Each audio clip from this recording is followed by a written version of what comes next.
జై తెలంగాణ, జై తెలంగాణ, జై జాగృతి, జై జాగృతి, జై కవితక్క, జై కవితక్క.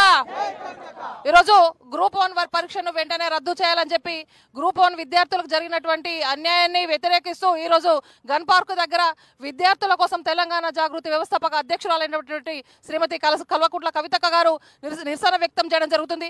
దీనికి వందలాది మంది విద్యార్థులు రావడం జరిగింది. ఏదైతే గ్రూప్ 1 పరీక్షను రద్దు చేయకుండా అమ్ముకున్నటువంటి రేవంత్ రెడ్డి ప్రభుత్వాన్ని ఈరోజు తల్లులందరూ ఎంతో బాధపడుతూ వ్యతిరేకిస్తున్నారు. ఒక తల్లిగా నేను కూడా ఎంతో బాధపడుతున్నా.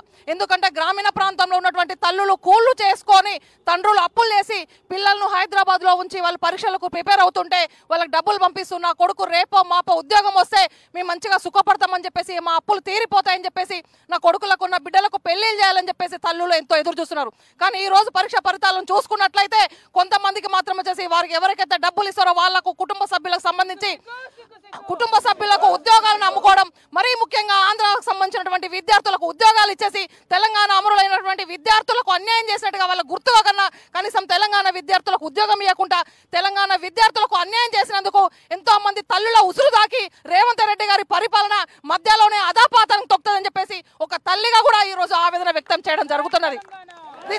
చాలా అన్యాయకరమైనటువంటి విషయం, బాధాకరమైనటువంటి విషయం. ప్రతి గ్రామంలో చూసుకుంటే ఇక్కడ దాకా రాకపోవచ్చు. ప్రతి తల్లి ఎంత ఆవేదన చెందుతుంది, ఎంత ఏడుస్తుంది.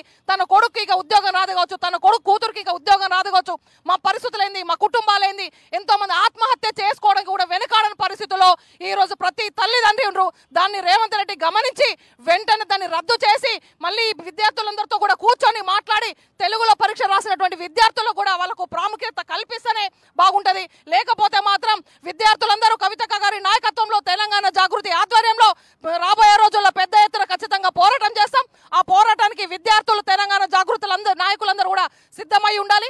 అసలు వాస్తవంగా 2 సంవత్సరాల్లో రేవంత్ రెడ్డి గారి పరిపాలనలో ఏ ఒక్క పని సక్సెస్ అయిందో కూడా చెప్పాలి అని చెప్పేసి మేము రిక్వెస్ట్ చేస్తున్నాం. ఉచిత బస్సు అని చెప్పిండ్రు. ఇప్పుడు చూసుకుంటే పురుషులకు టికెట్ల ధర డబల్ చేసిండ్రు. ఎక్కడ ఉచిత బస్సు? 10 బస్సులు ఉన్న అక్కడ 5 బస్సులు చేసి మహిళలు కొట్లాడుకునే విధంగా వేసి మహిళల ఆత్మగౌరవం దెబ్బతీసిండ్రు. మహిళలకు 2 బతుకమ్మ చీరలు ఇస్తానని చెప్పేసి ఇందిరమ్మ చీర, సోనియమ్మ చీర, అన్ని చీరలు అని చెప్పేసి ఏ చీర ఇవ్వకపోవడం వల్ల ఈ రోజు బతుకమ్మ పండుగ రోజు ప్రతి ఒక్క మహిళ కేసీఆర్ గారిని గుర్తు చేసుకున్నది. పాపం కేసీఆర్ గారు ఉన్నప్పుడు ప్రతి మహిళకు చీర ఇచ్చిరన్నారు. మీరు మహిళా సంఘాలు ఉన్న సభ్యురాలకే చీర ఇస్తారు. మహిళా సంఘాలు ఏ మహిళకు కూడా చీర ఇవ్వకపోవడంగా దాన్ని ఏం చేయాలో అర్థం కాక ఇప్పుడు ఏం చెప్తున్నారు? ఇందిరాగాంధీ గారి బర్త్డే సందర్భంగా రాబోయే రోజుల్లో మహిళల సంఘాలు ఉన్న వాళ్ళకి చీర ఇస్తామని చెప్పేశారు.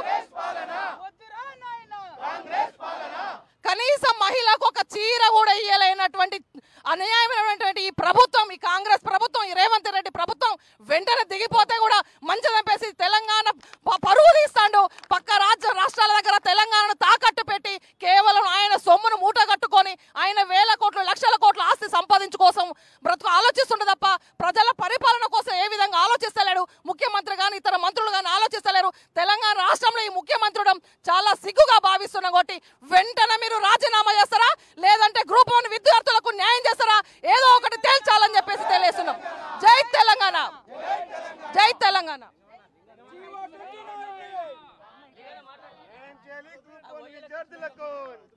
న్యాయం చేయాలి గ్రూప్ 1 విద్యార్థులకు. జై తెలంగాణ.